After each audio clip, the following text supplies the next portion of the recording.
আসসালামু আলাইকুম প্রিয় শিক্ষার্থী বন্ধুরা, তোমাদেরকে শুভেচ্ছা জানিয়ে শুরু করছি আজকের অনলাইন বাংলা ক্লাস।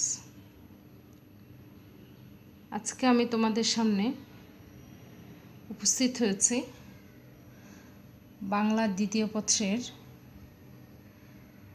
নির্ভুল বানানের জন্য কিছু নিয়ম নিয়ে। আজকে আমি এই নিয়মের 3 নম্বর পর্বে অবস্থান করছি এবং এটা শেষ পর্ব। এই বিষয়ের উপর আমি আর ক্লাস নিব না, অন্য একটা বিষয়ে ক্লাস নিব। তোমরা জানো আমি এর আগেই 2টা ক্লাস নিয়েছি এই বিষয়ের উপর। তারই ধারাবাহিকতায় আজকের সিরিয়াল হলো 9 নম্বর। 9 নম্বর সিরিয়ালে তোমরা দেখতে পাচ্ছ রি কিংবা রিকারের পর মূর্ধন্য স হয়। আমি আবার বলছি, রি কিংবা রিকারের পর মূর্ধন্য স হয়। এই নিয়মের উপর ভিত্তি করে আমি এখানে কিছু উদাহরণ দিয়েছি, তোমরা একটু খেয়াল করলে বুঝতে পারবে সেটা। তৎসম শব্দে রি কিংবা রিকারের পর বানানে মূর্ধন্য স হয়। এই নিয়মটা নির্ভর করবে শব্দটা কীরকম শব্দ, অর্থাৎ সেই শব্দটা হওয়া লাগবে তৎসম শব্দ। তো এরকম কিছু উদাহরণ তোমরা দেখো। ঋষি, আমি বলেছিলাম রি থাকলে তারপরে মূর্ধন্য স হবে, তারপর বলেছিলাম রিকার থাকলেও সেটা মূর্ধন্য স হবে। তাহলে দেখো কৃষি, কৃষ্ণ। তবে এই নিয়মের কিছু ব্যতিক্রমও রয়েছে, তোমরা সেটাও দেখতে পাচ্ছ। কৃষ, কৃষতা, কৃষকায় ইত্যাদি। এরপরে রয়েছে রেফ এর পরে মূর্ধন্য স হয়। এরকম দেখো আকর্ষণ। আমার নিয়মটা কি, রেফ যেখানে আছে তারপরে যে সটা হবে সেটা হবে মূর্ধন্য স। তাহলে এখানে এই রেফের পরে যেটা হয়েছে সেটা হচ্ছে মূর্ধন্য স। আকর্ষণ, উৎকর্ষ, বর্ষ। 11 নম্বরে আছে রস্যি এবং রস্যকারান্ত উপসর্গের পর কিছু ধাতুর দন্তস্ব এর বদলে মূর্ধন্য স হয়। এই নিয়মটাকে যেন তোমরা ভালোভাবে বুঝতে পারো সেই জন্য আমি একটু ভেঙে লিখেছি। অর্থাৎ অভি, নি, পরি, প্রতি, বি এই কয়টি রস্যিকারান্ত উপসর্গ এবং অনু, সু এই 2টি রস্যকারান্ত উপসর্গের পর কয়েকটি ক্ষেত্রে মূর্ধন্য স হয়। যেমন অভি দিয়ে আমি শব্দ দিয়েছি, দেখো অভি যেখানে আছে সেখানে অভির পরেই হবে মূর্ধন্য স, দন্ত স হবে না।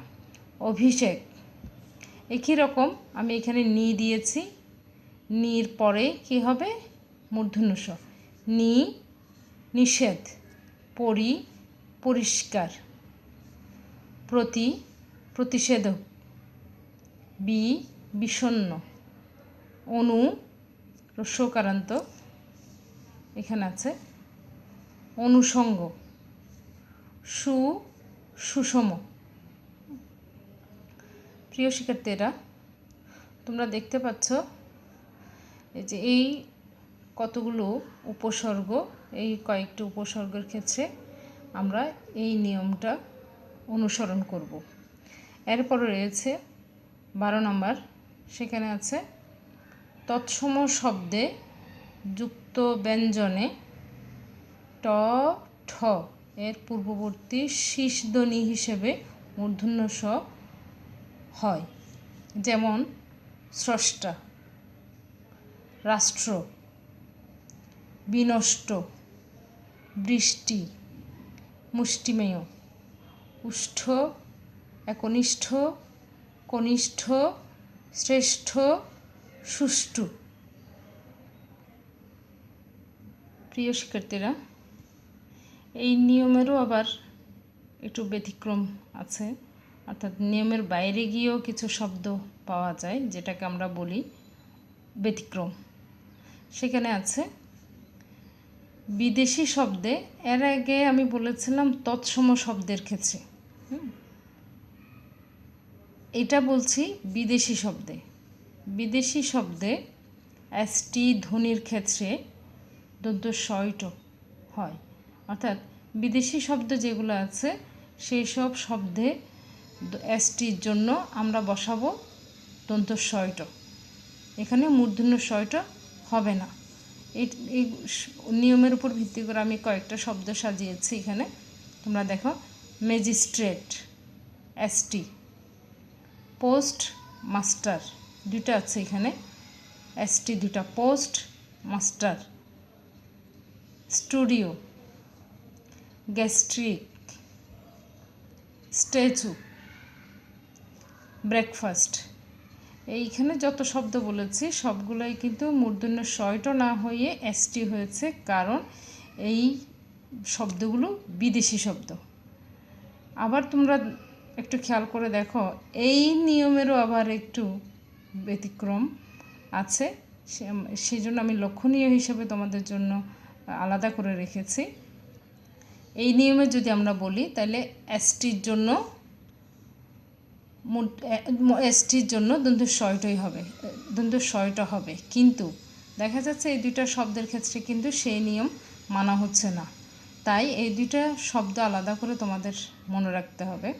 সেটা হচ্ছে খ্রিস্ট ও খ্রিস্টান শব্দের নানা রকম বানান যেহেতু দেখা যায়, সেই জন্য বাংলা ধ্বনি পদ্ধতির সঙ্গে সঙ্গতি রেখে এই দুটি শব্দের বানান কিন্তু এরকমই হবে।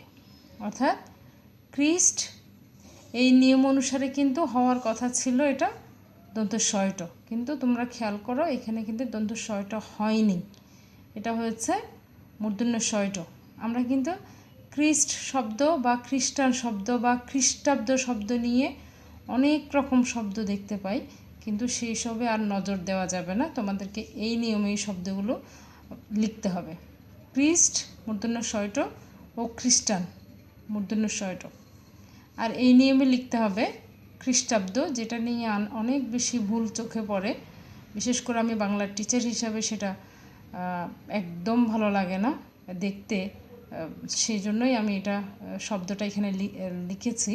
খ্রিস্টাব্দ মূর্ধন্য শয়ট দিয়ে খ্রিস্টাব্দ লিখতে হবে। খ্রিস্টপূর্বাব্দ, খ্রিস্টীয়, এই শব্দগুলো কিন্তু মূর্ধন্য শয়ট দিয়ে লিখতে হবে। প্রিয় শিক্ষার্থীরা, তোমরা জানো যদি নিয়ম দিতে যাই তাহলে আরও অনেক নিয়ম দেওয়া যায়, কিন্তু শুধু নিয়মের উপর ক্লাস করলে তো হবে না, অন্য বিষয়ের উপরও ক্লাস নিতে হবে। সেই জন্য আমি আজকে নিয়মের ক্লাস এখানেই সমাপ্ত ঘোষণা করছি, এবং আগামী ক্লাসে অন্য একটা বিষয় তোমাদের সামনে নিয়ে আমি হাজির হব।